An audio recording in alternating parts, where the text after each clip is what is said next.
এখানে গরুর বট আছে গরম করা, এখানে পেঁয়াজ কুচি, এখানে আদা রসুনের পেস্ট আছে, এখানে ক্যাপসিকাম কুচি, আলু কুচি আর বেগুন কুচি আছে।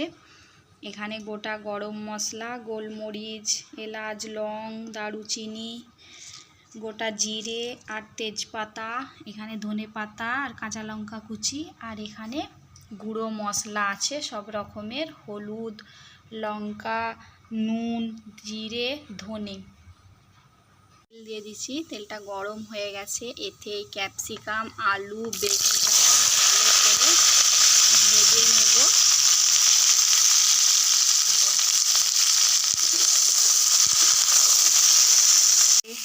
এটাকে ভেজে নিয়েছি, এটা ভালো করে ভাজা হয়ে গেছে, নামিয়ে নেব। চুলোয় একটা হাঁড়ি বসিয়ে দিয়েছি, ওতে তেলও দিয়ে দিচ্ছি, গরম হয়ে গেছে। এতে গোটা এই গরম মশলাগুলো সব দিয়ে দেব, পেঁয়াজ কুচিটাও দিয়ে দেব।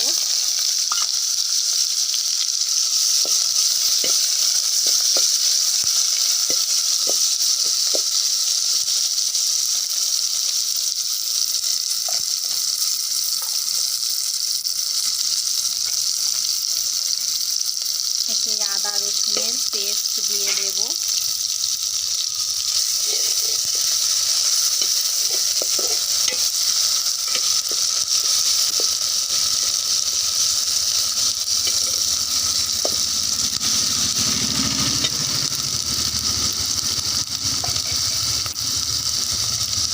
একে একে সব গুঁড়ো মশলাগুলো একসাথে এতে দিয়ে দেব। সামান্য পানি দিয়ে দেব, একটু মশলাটাকে ভালো করে কষিয়ে নেব।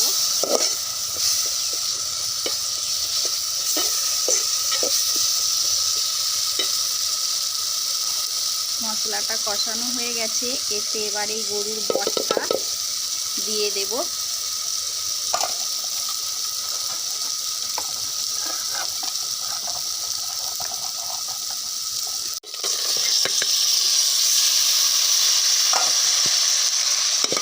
দিয়ে এটাকে ভালো করে কিছুক্ষণ কষতে থাকবো।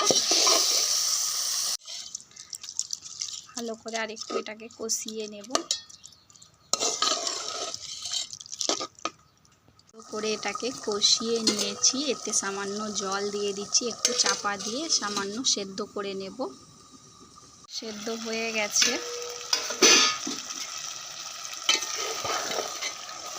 ভালো করে এটা সেদ্ধ হয়ে গেছে।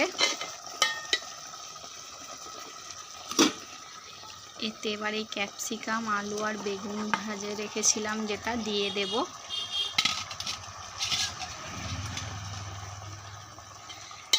দিয়ে ভালো করে একটু কষিয়ে নেব।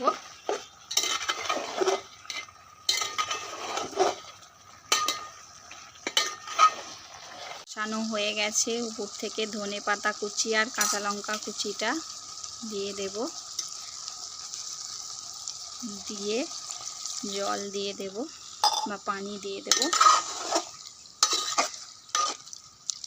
দিয়ে ভালো করে আলু আর ক্যাপসিকাম আর বেগুনটাকে একটু সেদ্ধ করে নিলেই এটা হয়ে যাবে।